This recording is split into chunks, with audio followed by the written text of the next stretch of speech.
Whew, it's been a long week. Although it is only Tuesday, I don't know. I think every single week just intertwines with each other and every day just seems the same to me. But as you can see from the title of this video, I want to talk about how to stay on course. Or at least a reminder that you need to stay on course. You need to focus.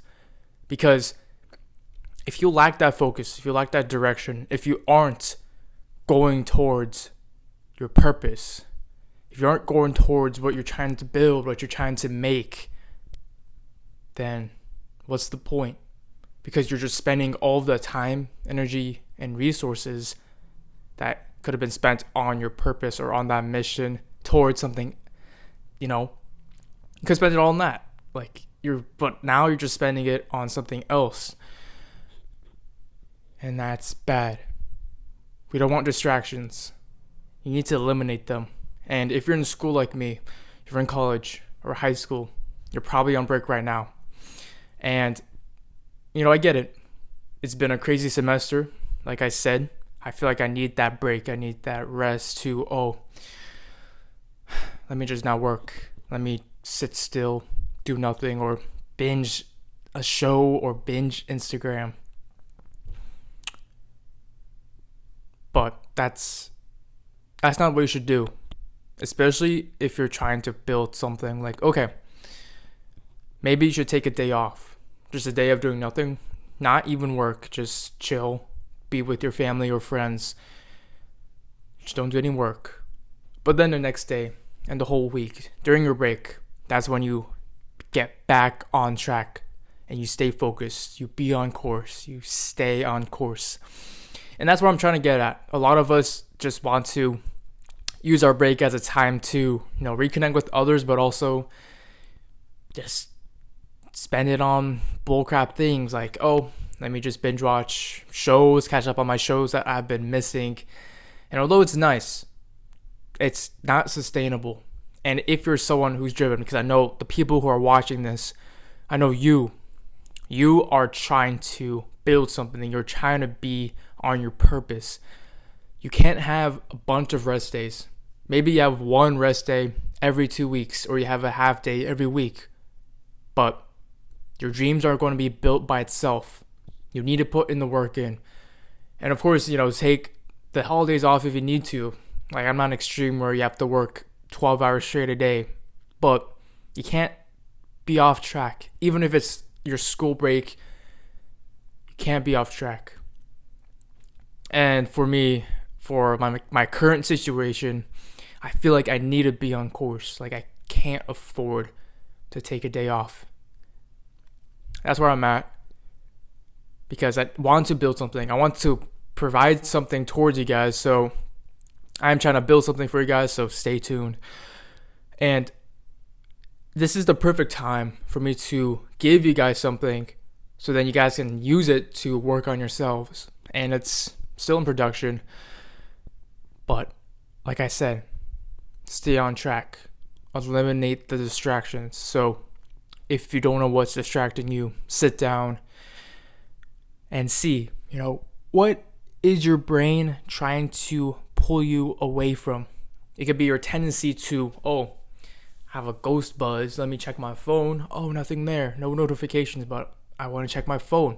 That tendency to check your phone because you felt a buzz. I felt it many times. I used to not have any notifications on. The only notification that goes, or I feel that goes into my watch, is calls. But since that watch broke, I had to turn on my notifications again just because I don't miss any important calls. But eliminate your phone. What I mean by that is when you're doing your work, when you're taking your rest, don't use it. Put it on silent. Turn it off all the way. Put it in a different room. Get rid of it. Because you want to stay focused. You want to be on course, especially when you're putting in that work. Get away from you. The next one is, a lot of people may not like this, but is to limit the time you spend with your friends and family. Like I said, spend the time with them, but don't do it every single day where, oh, I'm obligated to spend 10 hours with them just because they're my family and friends. Like, of course, you can spend like 2 hours or at least an hour, but don't let them conflict with your work time, because your work time is what is important. It's the thing that is going to get you towards your goals, and you need that time to do that. Also, alcohol, partying, drugs, of course, like these obvious ones, but it seems like a lot of people, they're distracted, like, oh, I can drink, I can let go, I don't need to go to the gym anymore just because it's the holiday. Well, the holiday isn't 2 weeks long, it's not 3 weeks long. So go to the gym, try to avoid as much alcohol as you can.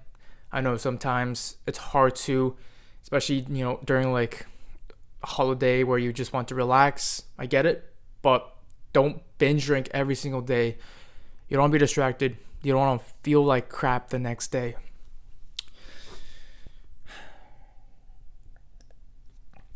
So those are the things that you shouldn't do, but you may want to know, okay, how do I stay on course?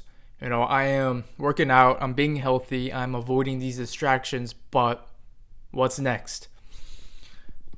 The thing for me, you need to have big goals and small goals. And what I mean by that is that, okay, your big goal is like your 6-month goal, your 1-year goal, 5-year goal, even 10-year goal. That's your big goal. And with that, it also has to be something big. So like for me, okay, we're almost at the end of the year. So at the end of 2025, I want, 100K subscribers. I want to be hitting like 10K a month. And those are pretty hard right now just because I am only at 1,000 subscribers and I'm making $0 a month. So we have those kind of goals where we want to hit something big, but it's within 5 to 2 years or 1 year. But sometimes it gets demotivating where every day you're reminded like, oh, I haven't hit 10K, I haven't hit 1,000 subscribers or 100,000 subscribers yet. Which is why we need the small goals. And small goals will help you towards those big goals. So let's say within the next month, I want to be at 1,000, 100 subscribers. I want to be 2,000 subscribers. I want to generate my first dollar on the internet, $1 a month. Things like that. Little stepping stones. So think of your big goal. Your big goal is the top of the mountain, or at least halfway through mountains if it's like a year goal versus a 5-year goal. So think of it as a rest stop, somewhere you have to be at the top or something. It depends on your scale of your goal, but think of the top of a mountain. The steps, the little breaks that you get to help you climb up that mountain, those are your small goals. And sometimes we need to be reminded that we need to celebrate the small wins. And sometimes it's hard. Like we're like, oh, I didn't reach my big goal yet, so why do we need to celebrate? Celebrating the small goals would help you be motivated and stay motivated because you're like, oh, I reached something, I accomplished something, which then I can move on to the next level, onto the next step, to the next ladder. So that's how you stay on course. Have big goals, which then you can break it down into small goals where it's attainable, it's within a timely manner, and it's realistic. And yeah, just stay away from the distractions. They're not going to help you. If you want to reach the top, if you want to generate, get your business generating revenue and, adding value to the world, it's not going to work if you are distracted every day. Which is why I want you to eliminate your distractions, because if you are distracted, your energy, your time is pulled away from your main objective, which is to, build something. I love you, bro. I'll see you in the next video, and remember to continue watching onto this next video.